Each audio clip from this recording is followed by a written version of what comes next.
És cert que molta gent s'haurà fixat per això en aquests forats de la metralla que hi ha en la façana principal i que criden l'atenció i que potser falta que algú ens expliqui aquesta història i qui hi ha al darrere d'aquesta plaça, d'aquesta església de Sant Felip Neri. Aquest llibre és com un amic que t'agafa la mà i que t'estira, i et diu, vine, que et vull explicar uns secrets, que et vull explicar unes històries. És un llibre amic, és un llibre que t'estira i si tu li agafes la mà i el segueixes, et condueix per llocs que tu no havies ni imaginat.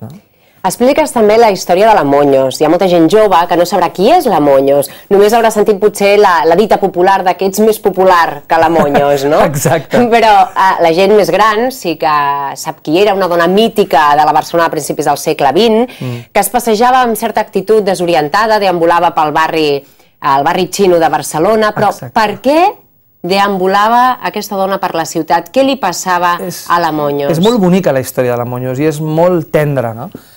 Fixa't, la Monyos, en aquesta Barcelona a principis de segle, en el territori que ara en diem la Rambla del Raval, que és ara una zona molt de moda, plena de baretos i de llocs molt xulos a la nit, i de botigues de moda, i de pakistanesos i de gent de tot el món, aquest espai, abans, era un espai que era el barri xino, i era un territori una mica degradat, o molt degradat, estava ple de prostitutes del carrer, hi havia molts bordells i tal. Bueno, en aquest espai, la Monyos era una senyora normal, real, que era modista, i era criada de casa d'alguns senyors, fregava escales. Una senyora normal en una època d'aquesta època de Barcelona. Què li va passar a la Monyos? La gran tragèdia de la Monyos és que tenia una filla molt petita que havia pujat amb el seu esforç perquè tenia poques peles. Un dia a la filla l'atropella no un cotxe ni una moto, sinó un cotxe de cavalls, en aquella època, l'atropellen i la maten. I la Monyos es torna boja, o sigui, es torna boja, es trastoca, i aleshores, a partir d'aquell moment, canvia absolutament el seu hàbit diari, quotidià, i el que fa és caminar per tota aquella zona, deambulant sense rumb, com embogida, amb una mirada perduda, diuen els que la van conèixer, buscant la filla, estava buscant la filla, creia que la trobava i preguntava a la gent, escolti, sap on està la meva nena, tal. I li deien la Monyos perquè anava sempre amb el cabell, portava una cua alta recollida, portava un recollit amb un monyo. I a més, en aquest monyo, fixa-t'hi, les floristes de la Rambla, que eren unes dones magnífiques, li regalaven flors quan passava ella. I ella se les anava posant en el monyo, i tenia tot el monyo decorat amb flors magnífiques. Aquest personatge tan tendre, tan bonic, que la gent se l'estimava, va convertir-se en un personatge literari molt important, i els escriptors de l'època, la gent que escrivia vaudevilles, que escrivia teatre, la van agafar i la van pujar a l'escenari, és a dir, van convertir-la en un personatge literari. I diuen que un dia, en una representació, algun personatge que feia de la Monyos, ella va assistir, la van convidar a assistir en aquesta obra de teatre. I quan va acabar la representació, a l'estrena, el públic va aplaudir als actors, i després algú va dir, és que està aquí la Monyos, i ella es va aixecar dempeus, i la gent va estar molta estona aplaudint-la a ella.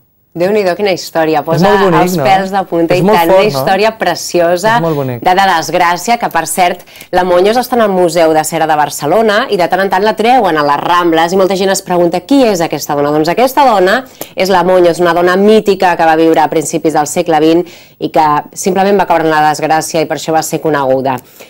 També vull que m'expliquis una història que es va fraguar entre la cantonada del carrer Pinto Fortuny amb el carrer de Montjuïc del Carme. Què va passar allà, en un gimnàs concretament? Doncs mira, estem en una tele que es diu Barça TV i a l'origen d'aquesta tele, a l'origen del Futbol Club Barcelona, a l'origen de tota aquesta gloriosa i magnífica història, està allà, en aquest racó de Barcelona, en aquesta cantonada, en el gimnàs Soler, un gimnàs que es deia Soler, a l'any 1899, un tal Hans Gamper, Joan Gamper, però es deia Hans Gamper, era un senyor que era de Basilea, un suís.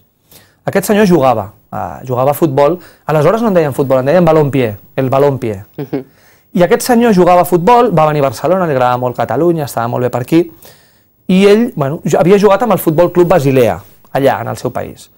I el Futbol Club Basilea tenien els colors de la samarreta, saps quins colors? El blau grana, tu, blau grana. I aleshores el tio, aquí, un dia, allò amb un club d'amics, va dir, en una revista esportiva de l'època, va publicar una mena de convocatòria.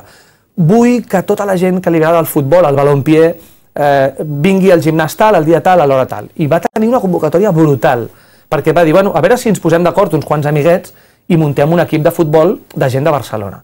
Va tenir molta requesta, molta gent, especialment gent anglesa i gent europea que estava per aquí. Total, que va muntar un primer equip d'11 jugadors i suplent, ell era un dels jugadors, i aquell primer equip, aquell primer nucli, allò va ser el Futbol Club Barcelona, el mític, i que ara ens dona tantes alegries, el Futbol Club Barcelona. Per tant, un racó de Barcelona, en 1899, constitueix tota aquesta història. Per tant, el carrer Pintor Fortuny, el carrer Montjuïc del Carme, ha d'estar ben present a les ments dels barcelonistes, perquè allà va ser l'inici del que és això, ara mateix. Exactament. David, moltes històries recollides, molts enigmes, molts secrets, des d'un fantasma que es diu que hi ha en una casa d'un pis de Barcelona, fins a la història de la vampiressa del carrer Ponent, que no sé si molta gent recorda o si la gent ho ha oblidat, però va ser una història esgarrifosa. És horrorós, horrorós. Se n'han fet pel·lis, se n'han fet llibres, novel·les senceres. És la història, abans es deia carrer Ponent, ara és el carrer Joaquim Costa. Això està per allà a prop, diguéssim, al Teatre Goya, tots sabem on està el Teatre Goya, la Paloma, que és un espai on es balla. El Raval. A tota aquella zona.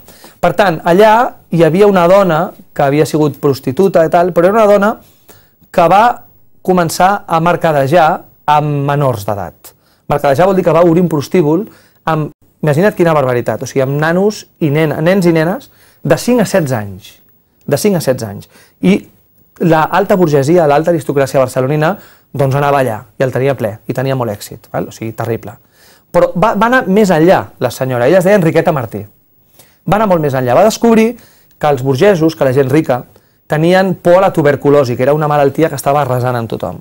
I deien alguns savis, o alguns tontos, jo crec, més aviat, que la tuberculosi es curava amb la sang dels joves, amb la sang verge dels infants i les nenes. Què va fer aquesta dona? Aquests nens que tenia mà i que prostituïa, no en tenia prou amb això, sinó que els va assassinar i els hi va extreure la sang i venia aquesta sang a preu d'or. Va tenir un èxit increïble, es va forrar, o sigui, era una dona que tenia no sé quants pisos per Barcelona, va començar a comprar pisos, evidentment la policia la va perseguir, la van detenir, la van trobar, i diuen que a casa seva era un horror, perquè era una casa plena de restes de nens.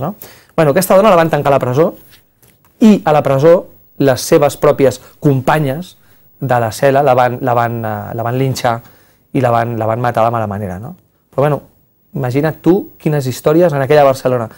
I la policia amb els escorcolls que va fer, a part de trobar ossos i cabells de nens i coses fastigoses, pobrets, van trobar cartes, van trobar llibres, van trobar papers, que l'Enriqueta Martí tenia com una mena de... Era una tia molt rigorosa, macabrament rigorosa, i tenia una llista dels seus clients. I allà van descobrir noms i cognoms il·lustres dels seus clients.